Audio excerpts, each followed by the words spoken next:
The world feels on edge. You can feel it in the headlines, in the anxious conversations, and in the sharp rhetoric of world leaders. A sense of unease has settled over the globe, a low, persistent hum of tension that grows louder with each passing month. It is a feeling that history has taught us to recognize and honestly to fear. The question on many minds, often whispered but increasingly spoken aloud, is a stark one. Are we stumbling toward a third world war? This is not a question born of fantasy or fiction. It arises from the very real and very dangerous friction we see unfolding across continents, from the plains of Eastern Europe to the waters of the South China Sea. The old certainties of the post-Cold War era have evaporated, leaving a volatile and unpredictable landscape in their wake. Today, on July 29, 2025, the international order appears more fragile than at any point in recent memory. Conflicts that once seemed regional now carry the potential for global escalation. The war in Ukraine is not merely a dispute between two neighbors, it has become a proxy battleground, drawing in NATO and Russia in a tense standoff. These are not isolated incidents. They are symptoms of a deeper shift in global power, a rearranging of the geopolitical chessboard where the old rules no longer seem to apply, and the players are making increasingly bold and risky moves. The sheer interconnectedness of our modern world makes this moment uniquely perilous. A financial crisis in one corner of the globe can trigger economic hardship thousands of miles away. A cyber attack on a nation's infrastructure can disrupt supply chains that we all depend on. At the heart of today's global tensions lies the return of great power competition. For a brief period after the Cold War, it seemed this dynamic was a relic of the past. The world was, for a time, dominated by a single superpower, the United States. But that era is over. We have now entered a multipolar world, where several powerful nations compete for influence, resources, and dominance. This new great game is primarily being played by three key actors: the United States, a still dominant power seeking to maintain its position; China, a rising superpower determined to claim what it sees as its rightful place; and Russia, a resurgent power intent on reclaiming its lost glory and securing its sphere of influence. The rivalry between the United States and China is arguably the most defining geopolitical story of the 21st century.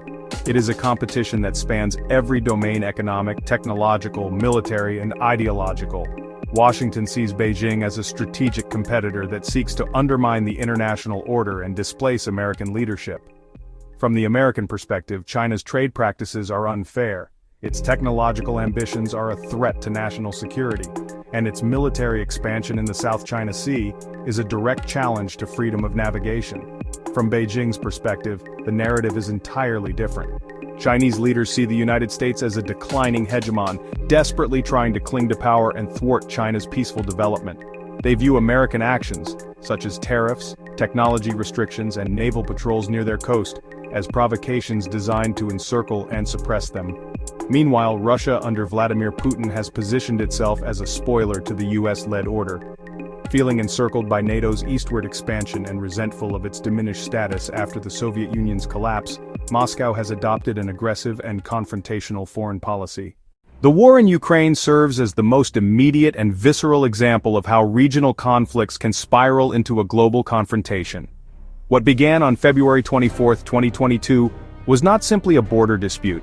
It was a direct assault on the post-Cold War security architecture of Europe. For Russia, the invasion was presented as a defensive measure against the encroachment of a hostile military alliance, NATO, into what it considers its historical sphere of influence. President Putin has long argued that the West broke its promises and ignored Russia's security concerns, leaving him with no choice but to act. For the West, the invasion was an unprovoked and barbaric act of aggression, a blatant violation of international law and national sovereignty that could not be allowed to stand. NATO and the United States responded not with direct military intervention, which would risk a direct war with a nuclear-armed Russia, but with an unprecedented campaign of support for Ukraine. This has included massive shipments of advanced weaponry, extensive economic sanctions designed to cripple the Russian economy, and a diplomatic effort to isolate Moscow on the world stage. This has effectively turned the conflict into a proxy war, where Ukrainian soldiers are fighting and dying with Western arms against the Russian military. This standoff has created the most dangerous moment between Russia and the West since the Cuban Missile Crisis. Every new delivery of more advanced weapons to Ukraine, be they long-range missiles, advanced fighter jets, or main battle tanks, carries with it the risk of escalation. The fear is that a miscalculation, an accidental strike on NATO territory, or a desperate move by either side could trigger Article 5, NATO's Collective Defense Clause, which states that an attack on one member is an attack on all. The conflict has also shattered the economic and energy landscape of Europe. Nations that were once heavily dependent on Russian gas and oil have been forced to rapidly reorient their economies, often at a great cost to their citizens and industries. The war has solidified dividing lines across the continent, reviving a Cold War-style atmosphere of mistrust and hostility. The war in Ukraine is a festering wound in the heart of Europe, one that constantly threatens to infect the entire global system with the poison of a wider war. While Europe grapples with the war in Ukraine, an equally if not more dangerous flashpoint is simmering in the Pacific, the status of Taiwan. The island, a self-governing democracy of 23 million people, is claimed by Beijing as a renegade province that must eventually be reunified with the mainland, by force if necessary. The United States, on the other hand, maintains a policy of strategic ambiguity. It does not officially recognize Taiwan as an independent nation, but is legally bound by the Taiwan Relations Act to provide the island with the means to defend itself. This delicate and deliberately vague policy has kept the peace for decades, but it is now under immense strain. China, under President Xi Jinping, has become far more assertive about its claims.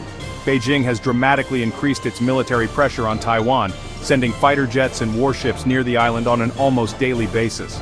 These actions are designed to intimidate Taipei, wear down its military, and signal to Washington that China's resolve is absolute. The rhetoric from Chinese officials has also grown more strident, with repeated warnings that any move toward formal Taiwanese independence would be a red line that would trigger a military response. China is rapidly modernizing its military with a clear focus on developing the capability to conduct a successful invasion of the island. The United States finds itself in a difficult position. On one hand, abandoning Taiwan would be a devastating blow to American credibility. It would signal to allies in the region such as Japan and South Korea that U.S. security guarantees are unreliable, potentially leading them to question their alliances and even pursue their own nuclear weapons. On the other hand, a clear and unconditional promise to defend Taiwan could provoke the very invasion it seeks to deter, by pushing Beijing to act before Taiwan's defenses become insurmountable, or by emboldening pro-independence forces on the island. The dance between Washington and Beijing over Taiwan is a high-stakes tightrope walk, where a single misstep could plunge the world into the abyss. A conflict over Taiwan would be a catastrophe of unimaginable proportions.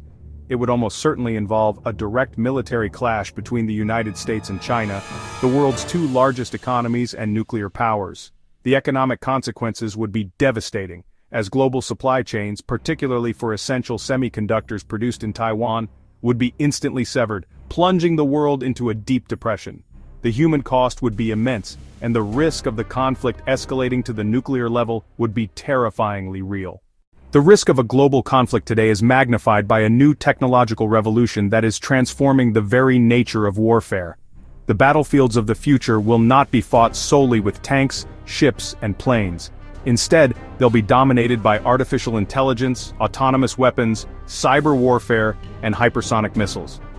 These new technologies introduce a level of speed, complexity, and uncertainty that makes the strategic calculations of past eras look, honestly, pretty simple by comparison. A war between major powers would be fought not just on land, sea, and air, but also in cyberspace and in outer space, with satellites and digital networks becoming critical targets. Artificial intelligence is at the forefront of this transformation. Militaries around the world are racing to integrate AI into everything from intelligence analysis to command and control systems, and most controversially, autonomous weapons. Drones that can identify and attack targets without direct human intervention are no longer science fiction. They are a reality on the battlefield. The danger is that this could create a dynamic of flash wars, where conflicts unfold at machine speed, leaving human leaders with no time to de-escalate or make considered decisions. Cyber warfare represents another new and dangerous domain. The ability to cripple an adversary's critical infrastructure, their power grids, financial systems, communication networks, and water supplies, without firing a single shot offers a tempting and deeply destabilizing form of attack. A major cyber attack could be used as a prelude to a physical invasion, or as a standalone act of aggression. The problem is attribution. It can be, honestly, really difficult to know for certain who launched a cyber attack, creating a high risk of miscalculation and retaliation against the wrong party. Finally, the development of hypersonic missiles, weapons that can travel at more than 5 times the speed of sound and maneuver in flight, threatens to upend the logic of nuclear deterrence. These weapons can strike targets anywhere on the globe with very little warning, making them incredibly difficult to defend against. They blur the line between conventional and nuclear weapons, as a defender would not know which type of warhead a missile was carrying until it was too late. This compression of time and space creates a use-it-or-lose-it pressure on military commanders, increasing the risk that a conventional conflict could escalate to a nuclear exchange with terrifying speed. To understand the dangers of our present moment, it is useful to look to the past. The road to the First World War in particular offers some chilling parallels to today's world. The early 20th century was also a period of intense globalization, rapid technological change, and shifting power balances. A rising Germany was challenging the dominance of the established British Empire, much as China is challenging the United States today. A complex web of alliances, the Triple Entente versus the Central Powers, meant that a regional crisis could quickly entangle all the major powers, similar to the role NATO and the Sino-Russian partnership play now. In the years before 1914, there was a pervasive sense among leaders and publics that a major European war was both inevitable and, for some, even desirable. A spirit of aggressive nationalism was rampant, and military leaders had developed rigid mobilization plans that, once set in motion, were almost impossible to stop. The assassination of Archduke Franz Ferdinand in Sarajevo was merely the spark that lit a powder keg that had been filled for decades. The leaders of 1914 sleepwalked into a catastrophic war convinced it would be short and glorious, only to find themselves trapped in a 4-year nightmare of industrial slaughter. The parallels to today's rising nationalism and rigid strategic postures are deeply concerning. However, there are also crucial differences between then and now. The most significant, of course, is the existence of nuclear weapons, a factor we will explore in more detail. But beyond that, our world is far more economically interconnected than it was in 1914. The complex, just-in-time global supply chains that power our economies create a powerful disincentive for war between major trading partners. The Second World War also offers important lessons. It was a war driven by ideology and expansionist dictatorships that believed they could achieve their goals through military conquest. The failure of the international community to stand up to aggression in Manchuria, Ethiopia, and Czechoslovakia, a policy of appeasement, only emboldened the aggressors and made a wider war more certain. This lesson has heavily influenced the Western response to Russia's invasion of Ukraine. The argument is that allowing a powerful state to extinguish a smaller neighbor through force would set a dangerous precedent, greenlighting similar aggression elsewhere and leading back to a world where might makes right, ultimately resulting in a larger, more devastating global conflict. No discussion of a potential World War III can be complete without confronting the terrifying reality of nuclear weapons. This is the single greatest difference between our era and any that came before it. The leaders of 1914 could blunder into war without fearing the annihilation of their own civilizations. Today, the leaders of the United States, Russia, and China must operate under the constant shadow of mutually assured destruction, or MAD. This doctrine, as stark as it is, has been the bedrock of global security for over 70 years. The understanding that a full-scale war between nuclear powers would result in the end of the world as we know it has acted as a powerful brake on direct conflict. The logic of MAD is simple. No political objective, no matter how important, is worth the price of total self-destruction. This is why the United States and the Soviet Union never fought each other directly during the long decades of the Cold War. Instead, they fought through proxies in places like Vietnam, Korea, and Afghanistan. The same dynamic is at play today. NATO will not send its troops to fight Russia in Ukraine precisely because it would cross a threshold that could lead to a nuclear exchange. Similarly, while the United States and China may posture and clash over Taiwan, both sides are acutely aware that a direct shooting war could escalate with terrifying speed. However, the stability of this nuclear deterrent is not guaranteed. It is being eroded by several factors. The development of new weapons like hypersonic missiles threatens to undermine the calculations of MAD. The collapse of arms control treaties that once provided transparency and predictability has created a more opaque and dangerous environment. Furthermore, there is a risk that nuclear weapons could be used in a limited tactical capacity on the battlefield. Russia, for instance, has a doctrine of escalate to de-escalate, which theorizes that using a small nuclear weapon could shock an adversary into backing down. This is an incredibly dangerous gamble that could easily spiral out of control. Ultimately, the nuclear taboo, the shared global conviction that these weapons must never be used, is a psychological barrier, not a physical one. As long as these weapons exist, there is a non-zero chance they will be used, whether by design, miscalculation, or accident.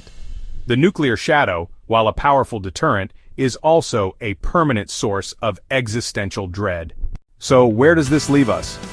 The arguments for why a third world war could happen are compelling and, honestly, pretty frightening. We have the return of great power competition, with rising and declining powers clashing over their visions for the world order.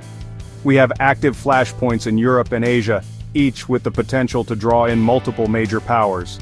We see rising nationalism, a breakdown in diplomacy and arms control, and the development of new destabilizing military technologies. History teaches us that such combinations are combustible.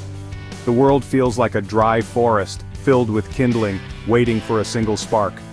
On the other hand, there are powerful arguments for why a global war remains unlikely. The primary reason, as discussed, is nuclear deterrence. The leaders of nuclear-armed states know that a direct conflict would be suicidal. Beyond that, the level of economic interdependence, especially between the United States and China, is a significant restraint. The shared global challenges of climate change, pandemics, and economic stability also require a degree of cooperation that a world war would make impossible. They argue that the current tensions, while serious, will be managed through proxy conflicts, economic competition, and cyber warfare, a state of intense, hostile competition that falls short of a direct global shooting war. We stand at a precarious crossroads in history. The path toward a more peaceful, cooperative world seems to be narrowing, while the road toward greater conflict and confrontation appears to be widening. It is impossible to say with certainty whether a third world war will happen. The future is not pre-written. It will be shaped by the decisions made in the corridors of power in Washington, Beijing, and Moscow. It will be influenced by miscalculations, accidents, and the unpredictable nature of human events. So, what should an ordinary person watch for? Pay attention to the rhetoric. When leaders stop talking to each other and start talking past each other, the danger grows. Watch the flashpoints: Ukraine and Taiwan. Any significant escalation in these areas, such as a direct clash between NATO and Russian forces, or a Chinese blockade of Taiwan, would be a sign that we are moving closer to the brink. Keep an eye on arms control. The collapse of the last remaining treaties would remove crucial guardrails, and monitor the domestic politics of the great powers, as leaders facing trouble at home are sometimes more likely to take risks abroad. It is easy to feel powerless in the face of such massive geopolitical forces. It is tempting to tune out the endless stream of bad news and focus on our own lives. But that would be a grave mistake. In a democracy, an informed and engaged public is the ultimate check on reckless leadership. By staying informed, by understanding the stakes, and by participating in the political process, we can send a clear message that diplomacy is preferable to war, that cooperation is better than confrontation, and that the lives of our children are not pawns in some great geopolitical game. Paying attention is not just an academic exercise, it is a fundamental civic duty. Ultimately, preventing a third world war is the single most important task facing humanity. The consequences of failure are simply too horrific to contemplate. It would be a conflict fought with weapons of unimaginable destructive power, a war that would leave the world broken, poisoned, and impoverished for generations, if it left a world at all. The future is not yet decided. The unsettling drumbeat we hear today does not have to end in a crescendo of fire and death. But ensuring a more peaceful outcome requires vigilance, wisdom, and courage, not just from our leaders, but from all of us.